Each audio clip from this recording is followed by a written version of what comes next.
सुरेश के दो बेटे थे, भीरू और धीरू।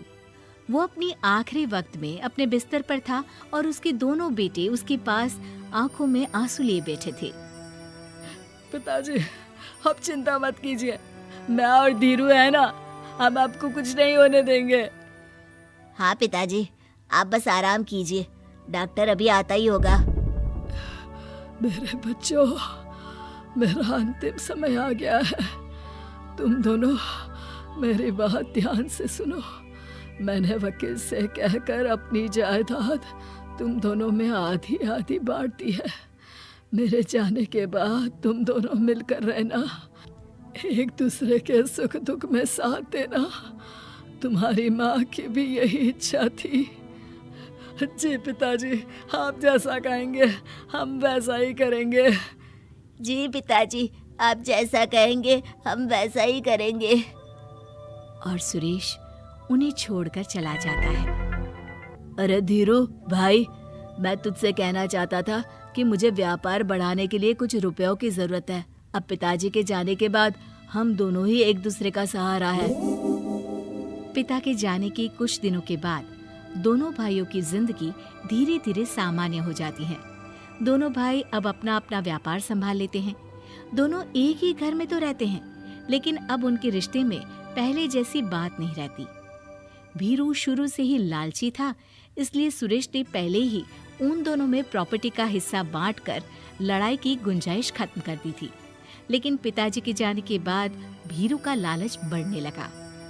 हाँ भैया, आप बताइए कि मैं आपकी किस तरह से मदद कर सकता हूँ। मुझसे जो बन पड़ेगा मैं करूँगा। अच्छा तो भाई, तू ना मुझे अपनी गाय दे दे। वैसे भी तू पढ़ा लिखा मॉडर्न लड़का है, भला तू गाय का करेगा क्या? लेकिन इससे मेरी ना बहुत मदद हो जाएगी। ठीक है भैया, आखिर भाई ही तो भाई के काम आता है।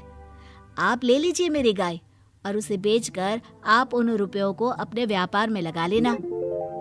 बस फिर क्या था, भीरू अपने लालच की वजह से आए दिन धीरू से किसी न किसी बहाने पैसे या कीमती सामान ऐंठता रहता और बेचारा सीधा सादा धीरू उसकी मदद कर दिया करता। इसी तरह 2 साल बीत जाते हैं और दोनों भाई शादी कर लेते हैं। शादी होने के साथ ही अपनी बीवी के कहने पर भीरू अपना हिस्सा अलग कर लेता है। अब दोनों भाई अलग अलग रहने लगते हैं। अरे साधना, ये देखो, मैंने आज ही एक बड़ी डील साइन की है। ये शहर का सबसे बड़ी फैक्ट्री का मालिक है।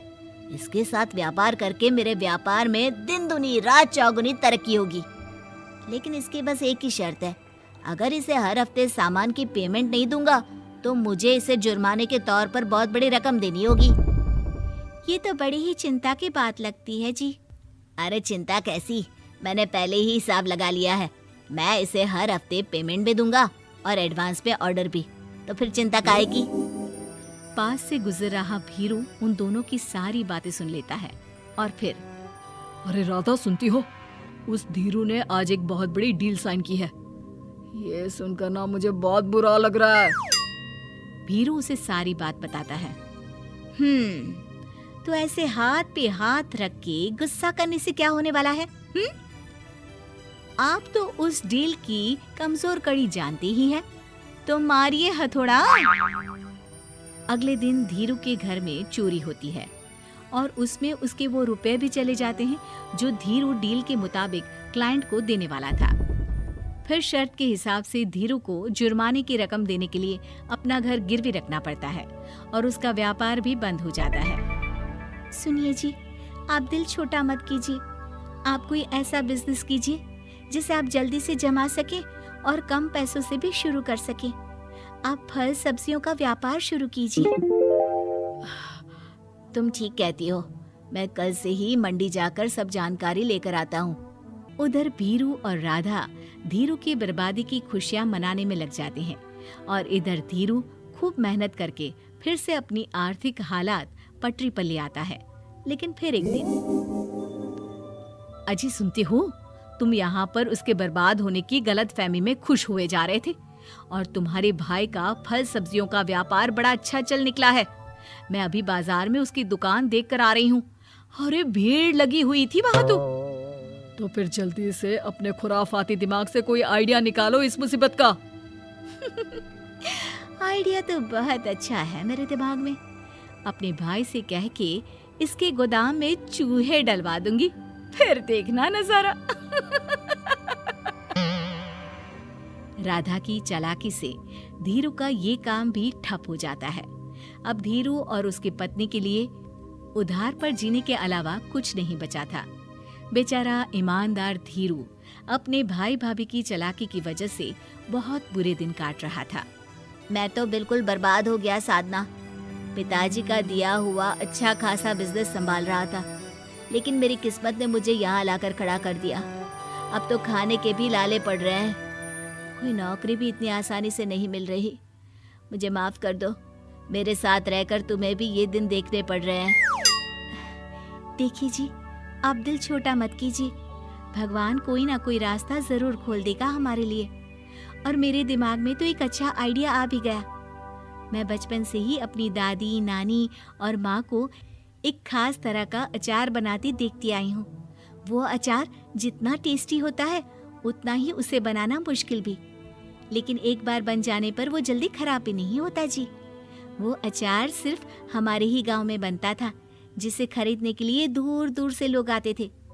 मैं सोचती हूँ वही अचार बनाने का काम हम शुरू करें तो। मैं बनाया करूँगी और आप उसे मार्केट में बेच आया करना।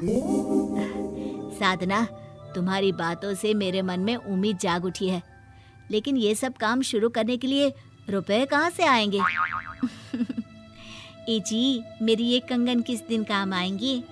आप इन्हें गिरवी रखवा लो और जब पैसे आ जाए तो इन्हें छुड़वा लेना। साधना बाजार जाकर अचार बनाने का सामान लेकर आती है। फिर घर आकर सारे खिड़की दरवाजे बंद करके अचार बनाती है और धीरू उस अचार को पैक करने में साधना की मदद करता है और अगले दिन बाजार में बेच भी आता है। शुरू में सिर्फ 10 बोतल अचार ही बन पाता है, लेकिन उसे बेचकर हुए मुनाफे से अचार की बोतलें 10 से 50 और फिर 1000 और 10,000 हो जाती है।